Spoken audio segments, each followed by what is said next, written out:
As Trump's GOP faces civil war, Elon Musk slams his disgusting abomination bill, trade wars spark global backlash, FEMA stumbles into hurricane season, auto industry reels from tariff chaos, and a heroic ultramarathon mom inspires the world, all as Trump's chaotic empire spins further out of control. Elon Musk slams Trump's disgusting abomination bill as GOP fractures deepen, trade chaos escalates, and Republican revolt brews. Tonight, blasting the GOP mega bill, Elon Musk and Rand Paul slam legislation at the core of the president's domestic agenda. Then a new warning about Trump's trade policies dragging down the economy as the latest tariffs go into effect at midnight. Plus, FEMA after Doge. The agency enters hurricane season following massive cuts as the 11th hour gets underway on this Tuesday night.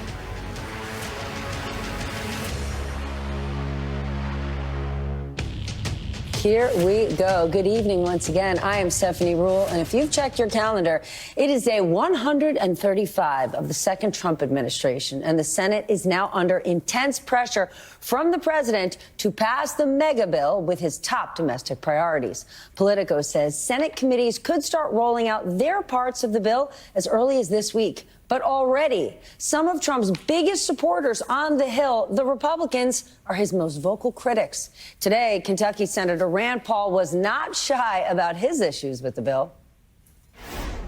It'll be the first time that conservatives lose their moral high ground by voting for a debt ceiling increase, and not a small debt ceiling increase. This will be historically the greatest increase in the debt ceiling ever in our history, at a time when we're having trouble selling the 10-year bond, we're having interest rates at 5%. I think it's a mistake because once conservative Republicans vote for this, there is no conservative opposition. There is no, they will own it. The debt will be owned by the Republicans.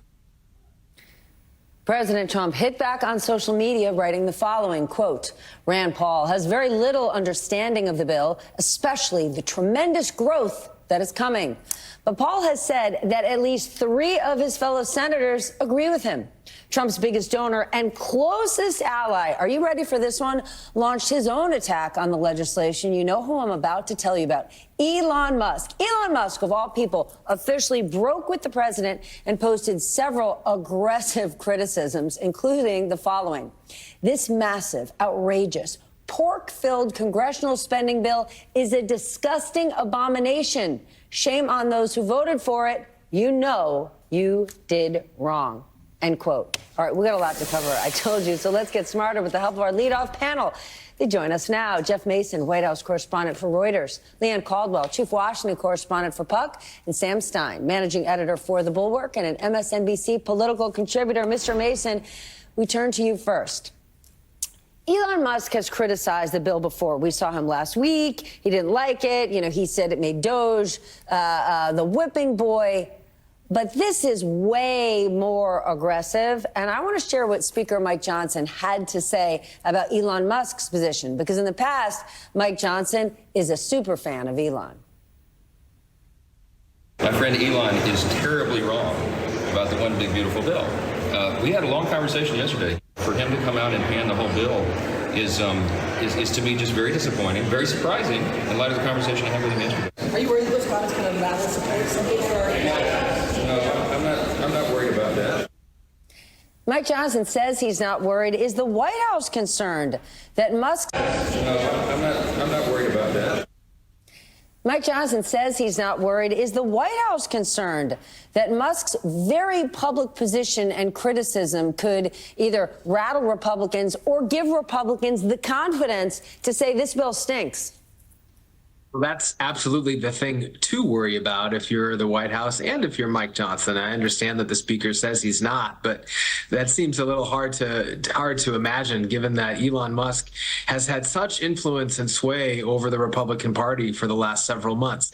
And let's be clear about why. He's had influence and sway because of the money that he invested into getting a lot of Republicans elected, not least the President of the United States. And he's led one of the most high-profile things things that President Trump has done during the first 130 plus days of his term, which is to go in with his Doge Department of Government Efficiency and make all sorts of massive cuts. So I think it's clear from the post that he made tonight that he was holding back last week when he indicated his lack of support for the bill or his mild displeasure. The post tonight or this afternoon was very, very strong, and the concern, of course, has to be whether or not that emboldens Republicans, in addition to Rand Paul and Ron Johnson in the Senate, to not vote for the bill. Jeff, NBC has learned that among the possible reasons Musk has attacked the bill is that it cut electric car tax credits. Do you believe that? You know, I don't have any reporting on that, but it's hard to believe that in a way because, Musk has not spent the last 4 months encouraging Trump to stand up for the electric car business. I mean, other than having the president buy a Tesla, he had, and the president has said this as well, that Elon did not spend his political capital trying to get the president to embrace climate change policy, for example, or to embrace the business essentially that Tesla was in part created for, and that is electric cars and providing vehicles for people who don't want to use a gasoline vehicle. So I don't know. It's I don't have any reporting to back that up, Steph, but you asked me if I believe it, and all I can say is the evidence from the last 3-4 months would suggest that that has not been something that Elon Musk has used his political capital on when in the Oval Office, when on Air Force One, and when with the president. Okay, but Sam, wasn't the devil always in the details, right? When Elon Musk created Doge, you saw Elon Musk. I remember doing an interview on Joe Rogan months ago, and he was pretty clear, like, yeah, we're going to have to cut Medicare, Medicaid. He's the one who said the Social Security system, I think said, was a Ponzi scheme. And after he said it, all these Republicans were like, no, he didn't mean it. This wasn't the case. Elon Musk's position was always, he thought Doge could cut $2 trillion because he wanted massive cuts. And so is this sort of the rubber hitting the road, what Elon Musk's vision for what Trump was going to do and what Republicans were actually willing to do were never aligned? Yes. And I hate to say this because this might be the first time this has ever happened, but I disagree with Jeff. I actually do think that some of this does have to do with his bottom line.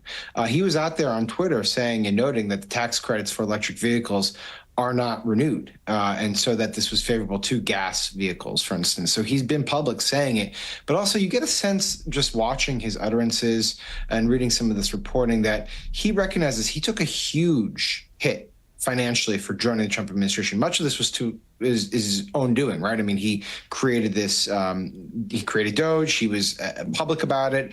He caused a backlash. He acted erratically. That was what engineered the protests against Tesla. But his bottom line took a massive hit because of his public service. And I think that's really affected him. On top of that, I think there was a bit of personal humiliation too, Steph, because I think that's what you're getting at, which is he came in promising $2 trillion, then it was $1 trillion. It was $100 billion. And I think he's embarrassed by the fact that Doge was a failure. In this vehicle, at least he can say, well, if they were just to follow my lead, Doge would be a success. But they're not doing it. So he's passing the blame here a little bit to Republicans, when in reality, this is a reconciliation vehicle. So there's very little they can do with respect to discretionary spending. Let me just add one last thing. I do think it will be effective, his opposition, for one reason. It's not just the money he has, which is intimidating for a lot of these members. It is intimidating.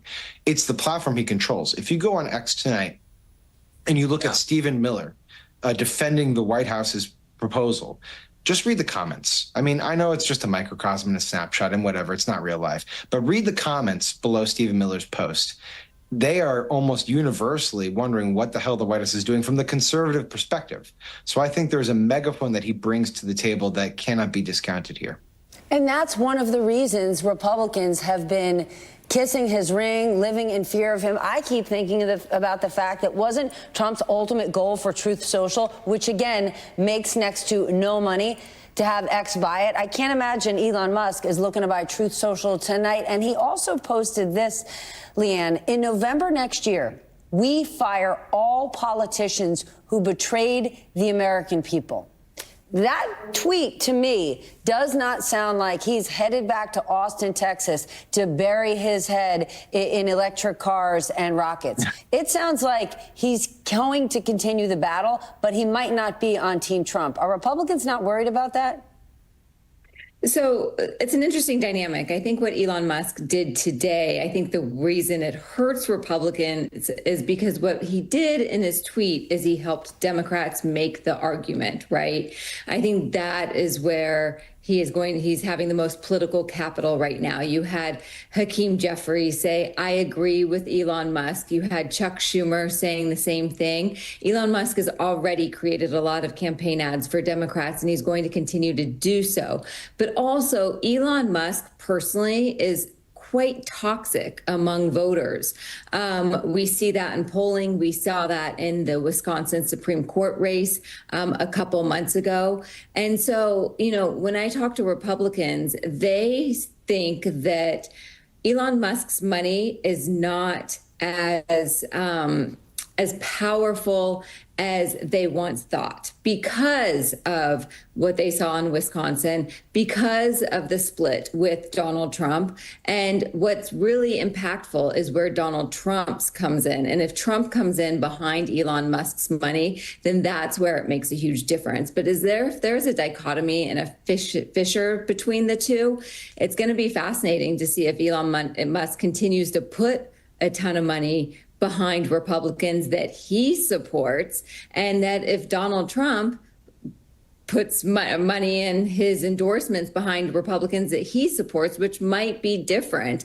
And so maybe this is the beginning of a major split within the party. But, we're going to have to see. I think that this is going to be a storyline that has many, many developments between now and midterms 2026. But isn't it almost a double whammy, Sam? Because Doge, if you're somebody who's absolutely concerned with debt and deficit, Doge didn't actually cut very much money. But what it did cut was tens of thousands of jobs that the American people care about, that the American people need.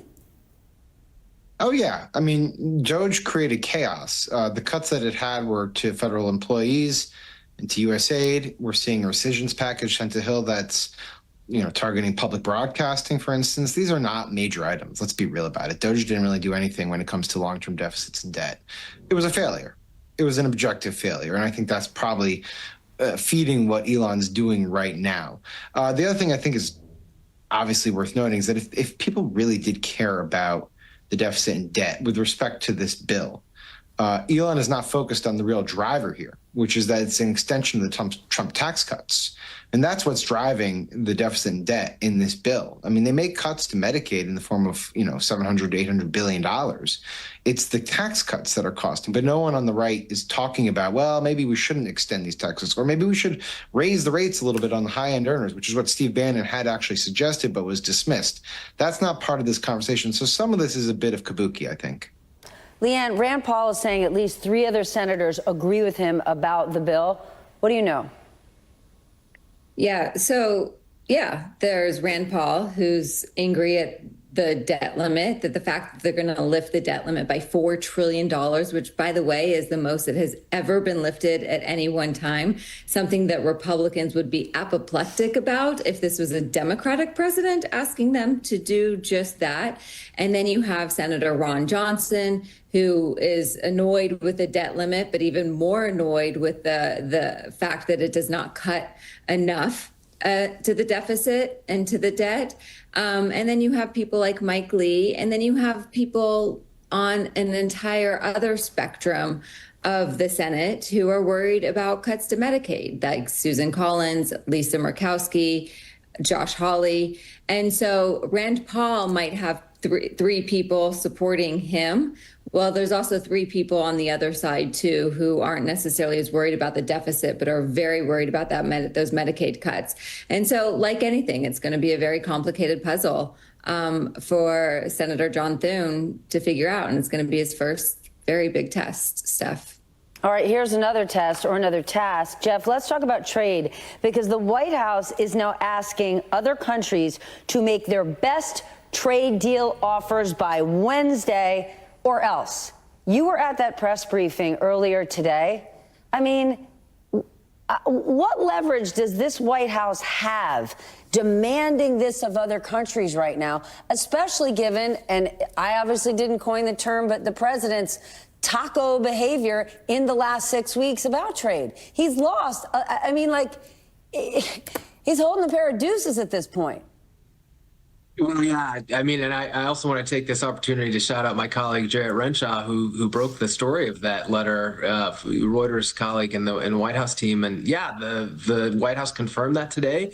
Your question is good in that what leverage does it have? Indeed, I think the answer to that is certainly the president sees himself as having a lot of leverage because of his ability and at least what he's chosen to do over the last month or two, which is to threaten tariffs, take them on, take them off, and to hold that over basically trading partners, be they allies or be they enemies. And he's going to continue to do that. And so they're trying to use that as a way to say, hey, come to the table with the goods that we've been asking for. But it doesn't change the fact that the market doesn't really know what to believe with President Trump because of the taco effect that you just referenced, and B, getting 90 trade deals in 90 days was always going to be a super heavy lift. So the one deal that they've gotten done so far is with Britain, and even that is really just the outline of a deal or a framework of a deal. So, TBD, stay tuned. But the questions that you're raising, Steph, are no doubt also being raised in foreign capitals and in financial markets. And for anybody who's excited about the deal with Great Britain, please go back to any reporting from when it happened. I mean, that was a complete PR show, right? The president calling his buddy while he's in the middle of watching a soccer game, hey, we need to put on a show tomorrow. And it was nothing more than an outline and a show, Sam. But I want to talk about, obviously, the biggest and most important country, I guess, as it relates to trade. These trade talks have slowed down with China. It has been reported that Trump is obsessed with securing a call with Chinese President Xi. His press secretary said it's going to happen soon. It seems like China is playing hardball. What do you think's going on here? Well, why wouldn't they play hardball? I mean, right? Like Trump lobbed the first grenade in this trade war. Then he's backed off. Then he went back on. Then he backed off. It's negotiating with Jello. And what are you supposed to do here? And look, it's 38 days left by my calculation to get 90 deals done. What are we talking about? Anyone who's ever worked on a trade deal, and I've talked to people who've worked on these deals, they take months. They're very, very delicate. Are we really going to announce 90 deals in 38 days? No. If I were China, I would be waiting for the offer from the United States to at least know where we stand on the negotiation. And also, I think you can look around global news. Countries are trying to start crafting deals around the United States. I mean, that's what's happening here, is that our leverage is getting weaker. Trust in our economy is worsening, and people are looking for alternate trading partners because of what Trump has done. So I'm not surprised that things are going poorly with China. There's no incentive really for them to work with the administration until the administration is more clear about what it's actually looking for with respect to these negotiations. I don't disagree. May I point out two things? Sorry to interrupt. One, this also comes as the president is about to go to the G7 in Canada and see some of these trading partners, and to NATO in the Netherlands in a couple of weeks, where he'll see a bunch of other trading partners. So you've got these deadlines hanging over them and the tensions hanging over them at a time when he's going to see some of these leaders face to face. And as we all know, sometimes it's those last conversations or the one-on-one conversations that really impact his decision making. The second thing I want to point out is that Sam Stein is again agreeing with me, so we've come to some kind of detente here. There we have. We've come full circle. All right, then before we go though, isn't this White House, Leanne, putting immense pressure on Trump himself? That it's a call with Trump that's going to turn Xi around, right? Scott Bessent has said it to business leaders who have talked to him. Oh, you should talk to President Trump. And when he did that interview, was it on Sunday, and said, I'm fully confident that when President Trump speaks to Xi, things are going to get much better. Isn't that him saying, we ain't getting nothing done. Let's have this guy give it a shot? Yeah, it absolutely is. But it's also putting, like you said, all the pressure on Trump. And remember, before every single call Donald Trump has had with Vladimir Putin, they have said that there's going to be a ceasefire at the end of that call, which has not happened. And so, Donald Trump might have made some mediocre and sometimes good real estate deals, and sometimes maybe he's gotten what he's wanted in negotiations. But this is much more difficult, and President Xi has huge incentive here to play hardball with the president, and that's, as Sam said, exactly what he's doing. And so maybe Donald Trump can figure out the art of the deal in his phone call with Xi, but first he has to get him on the phone, and that doesn't seem to be happening just yet. Okay, well then, in honor of Jeff and Sam disagreeing and slightly agreeing with one another, I'm going to end this segment doing the same with Leanne. I don't think he's had extraordinary or really strong real estate deals. He inherited a massive New York real estate portfolio. He lost most of it. He did marginal real estate deals. He's become extraordinarily successful having a crypto empire since he has been president, and can potentially use the power of the presidency to the benefit of all those investing in crypto. But as a real estate magnate, as a real estate mogul, he's a Nepo baby. Jeff, Leanne, Sam, thank you all very much. Elon Musk and Rand Paul attacked Trump's massive spending bill, calling it a disgusting abomination. GOP senators split as budget battles rage. Meanwhile, Trump's tariff threats trigger economic warnings, collapsing trade talks, and alarming global allies. With rising Republican infighting and mounting financial risks, Trump's domestic agenda faces serious collapse. Trump's 50% steel tariffs trigger global alarm, growth plunges, inflation spikes, allies rebel, markets fear looming collapse. It is time for money, power, politics. And Donald Trump has officially signed an order hiking tariffs on steel and aluminum to 50%. In a statement posted to X, the White House claimed the tariff hike will, quote, provide greater support to these industries. But the OECD warns that all of Trump's tariffs will cut U.S. growth sharply and, guess what, increase inflation. My friend Dan Nathan joins us now. He's a CNBC contributor and co-host of the Risk Reversal podcast. And Charlotte Howard is here, executive editor and New York bureau chief for The Economist. What is your take, Charlotte, on this OECD report? And I want to be sure we're talking all tariffs, not just aluminum and steel. So the OECD came out with a revision of what they expected this year's economic growth to be for the United States and for the world. So just earlier this spring, they expected it to be 2.2% for the year, now 1.6%. That's a pretty dramatic decline. And what's the reason for this decline? It's the scale of Trump's tariffs and the uncertainty that surrounds them, right? And so I think the question with Trump always, and we've seen this just in the past week, another reminder, is what does he say he's going to do? What will he actually be able to do? And what's the effect of all this? And there's, a big gap between 1 and 2 and what he says will be the effect and what actually. And that's sort of the thing, because one economist said this downgrade proves that the economy is going to just suffer until we get any sort of clarity on what he's actually going to do. Yeah, and so our economy is likely to suffer before the rest of the global economy, yes. Right? So if you think about that, just on the steel front, if we import, let's just say $30 billion of steel that goes to manufacturing, it goes to auto, it goes to construction, if he's putting a 50% tariff on that, that's $15 billion that those industries that we just talked about, those companies have to absorb that price increase. It's a tax for all intents and purposes. So when you think about that, if that holds back manufacturing of autos, if it slows construction, right, all those sorts of things, that means that, speaking to what Charlie just mentioned, you will get a slowing economy given the uncertainty of what also is tariffed, what's also taxed around the world. But this one is tricky with aluminum and steel because unlike socks and sneakers, we do produce those things here, and our producers have suffered because of super cheap aluminum and steel that come from other countries. I'm looking at you, China.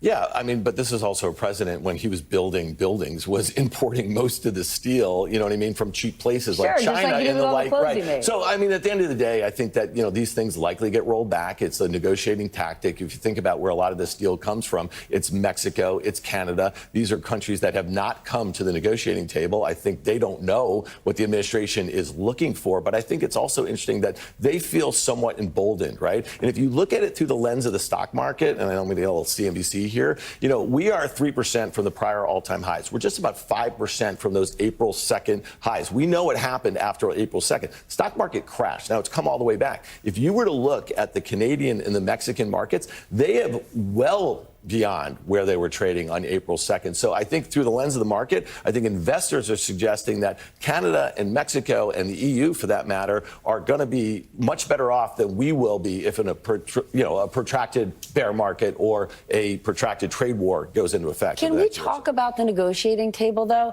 If Donald Trump keeps backing off these tariffs, if the 90-day deal leads to no deals, isn't he destroying his own credibility, and basically giving the other side the upper hand? How many times can Scott Bessent tell us this is all part of the negotiation? If it's part of the negotiation, show me the beef, dude.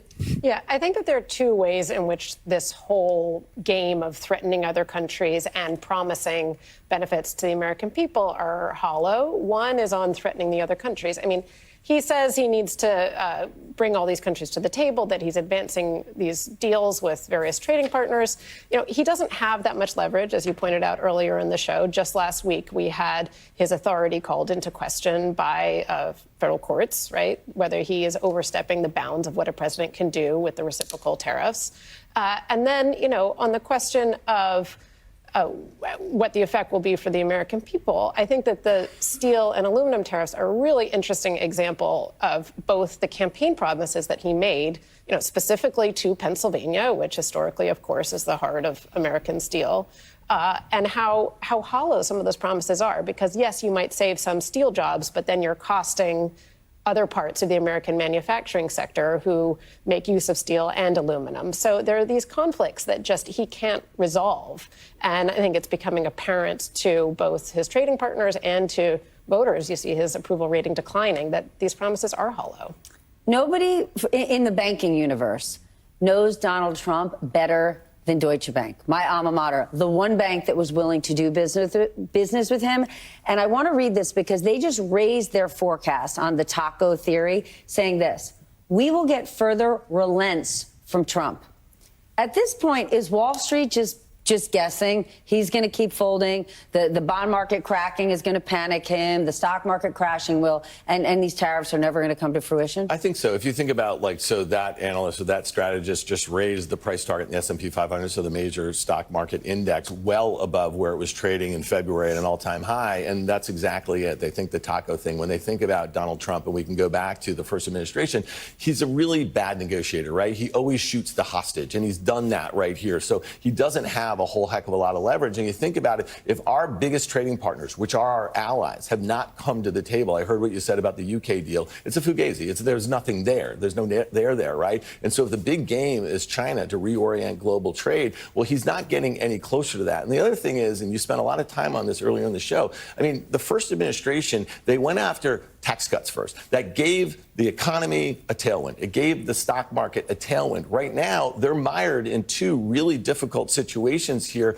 And so when I just think about what's going on, if they get stuck in either one of these, that will weigh on our economy and the global economy. And that's the one thing I think they've miscalculated on. And you just think about the stock market going higher, that's fine. That's a matter of complacency. That's a matter of investors buying into what this strategist is saying. But if you look at the Treasury market, if you look at buying the market because they're betting he'll chicken out. Right. But you know what's not working is the 10-year U.S. Treasury yield. The thing that they wanted to target is trading at 4.45%. The U.S. dollar is trading very near the lows from April. So foreigners are still selling probably the most important thing, our treasuries and the U.S. dollar. And that's the thing that they should really keep an eye on, because that's going to indicate whether or not he relents the same way he did in mid-April. It's the exact thing that Scott Bessent has always said he would focus on. I remember when the stock market first went down, Scott Bessent was happy because he was saying, look, people are going to flood to treasuries. We're focused on the 10-year yield. Well, if you're focused on the 10-year yield, it is not going in the right direction. And the bond market is getting panicked. And if the bond market cracks and inflation goes up and we're facing a fiscal cliff, that's disaster on three fronts. Thank you both so much. Trump hikes steel and aluminum tariffs to 50%, sparking sharp OECD downgrades in U.S. growth and rising inflation fears. Allies reject trade deals, markets wobble, and global confidence erodes. Critics warn Trump's erratic tactics risk collapsing negotiations, destabilizing financial markets and plunging America into deeper fiscal and diplomatic crisis.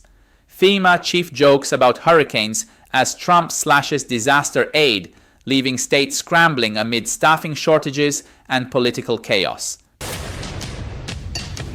Please turn up the volume and listen to this. The Department of Homeland Security had to come out and publicly clarify that the new head of FEMA was only joking when he said he wasn't aware that the United States had a hurricane season. But Reuters reports that FEMA staffers were left baffled after the agency head, David Richardson, who has only been running FEMA since early May, made the claim. This comes as Trump and others have repeatedly floated the idea of getting rid of the agency entirely.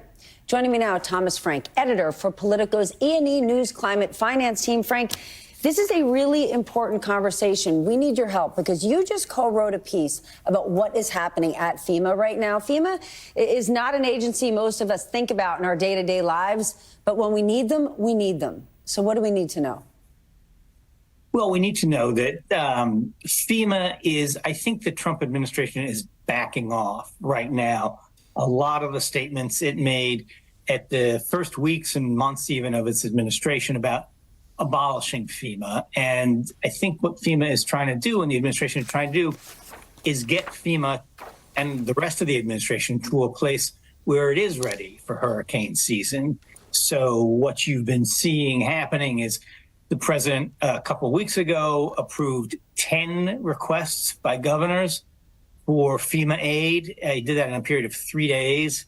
And FEMA has authorized some additional hiring starting for the summer to be ready for the hurricane season. And you've also seen that the National Weather Service is now doing some hiring to make up for the layoffs and departures and so forth. So I think there's been an enormous amount of pressure on the administration and FEMA in particular from people of the Republican Party, governors, senators, House members, to make sure FEMA is there to help communities after disasters and mostly to help with money. Okay, but the weather, the weather says the weather. What do I call them? The weather service. The weather service. God, I'm losing my mind tonight. The weather service. To your point, yep, they're looking to hire about 100 people, but that's after DOJ cut 600. So, like, are they going to find those 100 people in time? Do they only need 100? What about the other 500 jobs? So you're asking the right questions.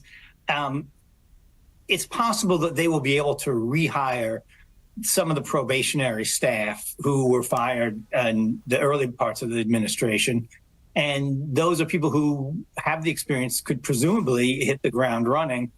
But a lot of the job openings that the Weather Service is trying to hire for are very technical, scientific jobs like a meteorologist, and not something that anyone can do. And those are people who are experienced.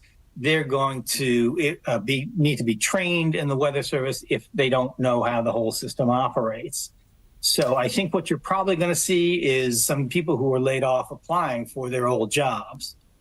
But of course, they haven't been doing those jobs for the last few months, so there's all that hasn't gotten done. It's also been reported that the administration denied North Carolina's request for Hurricane Helene relief and denied the money that the Biden administration had already approved.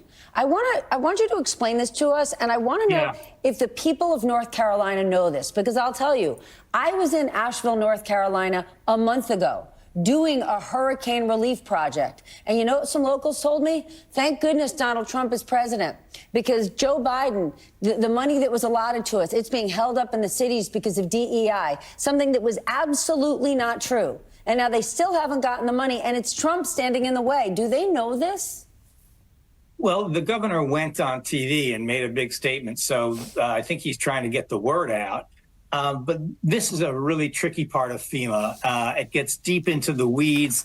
It just very quickly to understand that when FEMA agrees to help states clean up after a disaster and rebuild, it typically pays or reimburses 75% of the costs that the states incur. In extreme disasters like Hurricane Helene, a president can increase that cost share to either 90% or 100% for a specified period of time. And so back in October, when President Biden declared the disaster for Western North Carolina following Helene, he agreed to give 100% reimbursement of certain recovery costs for 180 days. And both of those numbers are at the very high end. And there's obviously, you can't reimburse more than 100%. And to have the higher reimbursement rate go for 6 months is definitely on the long side. And what happened is that 6 month period is about to expire. So the Governor Stein of North Carolina asked the Trump administration to extend it, and the Trump administration declined. But it's also worth pointing out that the reimbursement goes back to 90%, which is, of course, much better than the 75%.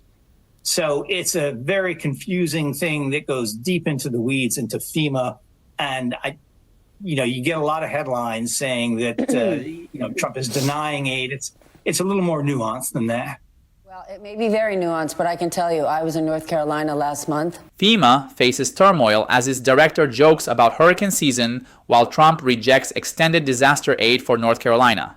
Massive staff cuts strain emergency response as critical positions remain unfilled.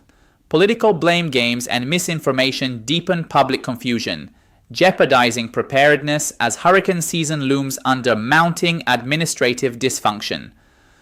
Auto industry faces twin crises. Surging tariffs inflate car prices while rare earth shortages threaten factory shutdowns. I want you to get excited because we are still talking money, power, politics. Automakers Ford and Hyundai saw their sales go up in May on strong SUV and truck demand. But tariffs, they are still looming over the industry. And Barron's is reporting that despite strong sales, the pain is coming. I want to bring in my all-time favorite auto expert, my dear friend Matt Miller, anchor for Bloomberg TV's Open Interest. He covers the auto industry better than anyone I know, and he's co-host of the Hot Pursuit podcast. It is fantastic to see you. Tell us, what is the state of the auto industry right now? The interesting thing is they have two forces at play here. One is the tariffs are pushing people to buy cars now rather than, they're worried that prices will go up later. So they're pulling demand forward. And that's why you see these great numbers, right? Ford sales up 16, almost 17%.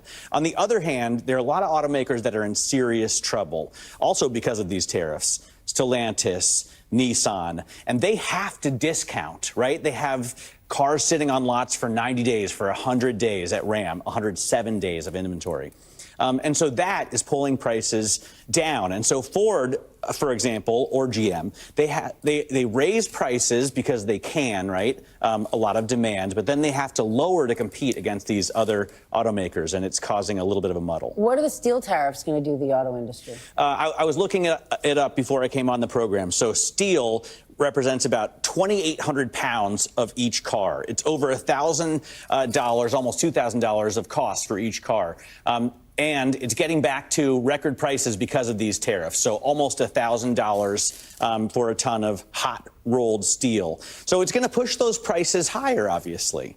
Reuters is reporting that global auto executives are sounding the alarm over something most of us know nothing about, an impending shortage of rare earth magnets that come from China. It could force the closure of car factories. They say within weeks. What is this? Well, could and has, right? Ford has already had to halt production at a Chicago facility because of a shortage of these rare earth magnets. They're used in everything from windshield wiper motors to anti-lock braking systems. And automakers are scrambling to try and get a hold of more of this stuff because they are going to face shortages, especially if this U.S.-China trade war heats up. But something surprised me. GM CEO Mary Barra actually had something kind of positive to say about the tariffs, where she said they can potentially help level the playing field with foreign competitors.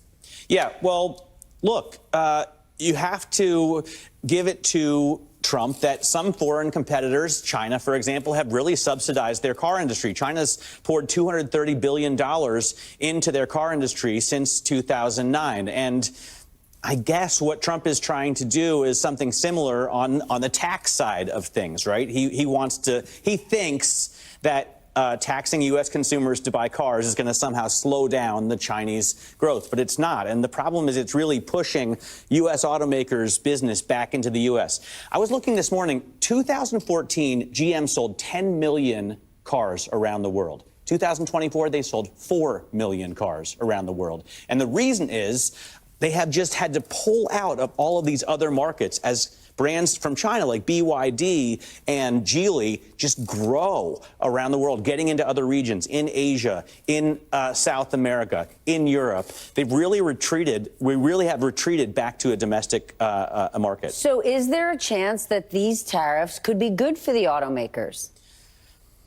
I can't really see that. If they worked the way the president wants them to, right? If they somehow stopped the growth of the Chinese industry, or if they were a negotiating tool, if they got China to stop subsidizing their auto industry and to lower non-tariff barriers. Which is not going to happen. Then they would be helpful, I'm sure. But I think right now, as Jim Farley from Ford has said, they are causing costs and chaos. Costs and chaos. Matt Miller, my dear friend, it is great. Good to see you, too. His first visit to the 11th hour, and I hope he'll be back soon. When we come back, we know how hard it is to be a mother and how hard it is to run a marathon. I only know one of those. Imagine doing both at the same time. Well, one woman did just that. And you're going to sleep tonight having sweet dreams thinking about this incredible story. That's next. Trump's tariffs spike steel costs, raising car prices as Ford and GM struggle. Meanwhile, looming shortages of Chinese rare earth magnets may shut factories within weeks.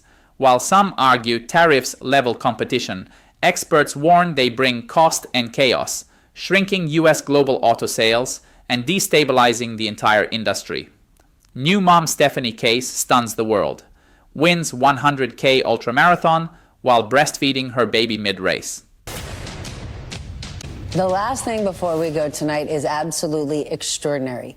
The ultra marathon mom. New mother Stephanie Case recently competed in a 100-kilometer race in Wales, and she won, even while stopping 3 times along the route to breastfeed her 6-month-old daughter. My dear friend and colleague Molly Hunter has more on this unbelievable woman and her story. Watch this. For Stephanie Case, it was a pretty normal day out. When I see that photo, it's me in motion, standing up. I could have been in the kitchen. I mean, it's just a slice of what a mom does, which is multitasking. And all I see is this bond between me and Pepper. But what most people saw in this now viral photograph, an extraordinary feat of endurance. I was running, I was breastfeeding. I really didn't think too much about it. The 42-year-old Canadian, a human rights lawyer, ultra-marathoner, and most importantly, she says, Pepper's mom, ran and won her first race back 6 months after giving birth.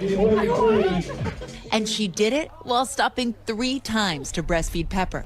The 100-kilometer or 62-mile Ultra Trail Snowdonia race in northern Wales last month was Case's way of easing back into it, a warm-up for the Hard Rock 100-mile race in Colorado this summer. Case had been out of competition for roughly 3 years through pregnancy loss and fertility treatments, and plenty of judgment, she says, for every choice she made during that time. Before I gave birth, I thought, okay, I'll be lucky if I can come back and run, and maybe I'll just be able to finish races and not have any big goals. And screw it. I want to go hard and see how far I can go. But don't call it a comeback, she says. It's just the next chapter, and navigating motherhood is going to look different on all of us. Running 100K works great for me. Right. Not everyone's cup of tea. Right. Not my Saturday idea of fun, but I'm so psyched that it is yours, Stephanie. Molly Hunter, NBC News, London. Incredible. A huge win for Stephanie, and Pepper is taking us off the air tonight. I just wanted to say one more time, it wasn't just a marathon. It was an ultra marathon. Incredible. On that note, I wish you a very good night. God, that makes me feel lazy. From all of us here at MSNBC, thank you for staying up late with me. I'll see you. Stephanie Case, a 42-year-old Canadian mom and human rights lawyer, won a 100-kilometer ultramarathon in Wales just 6 months after giving birth. Stopping 3 times to breastfeed her baby, She overcame years of personal struggles to deliver an inspiring comeback, proving motherhood and elite athleticism can go hand in hand. As Trump's political and economic chaos deepens, Musk revolts, tariffs shake markets, FEMA stumbles, and the auto industry faces crisis, one inspiring ultramarathon mom reminds us resilience still exists. While Washington spins out of control, ordinary people show extraordinary strength. Stay tuned for more, and don't forget to subscribe for future updates.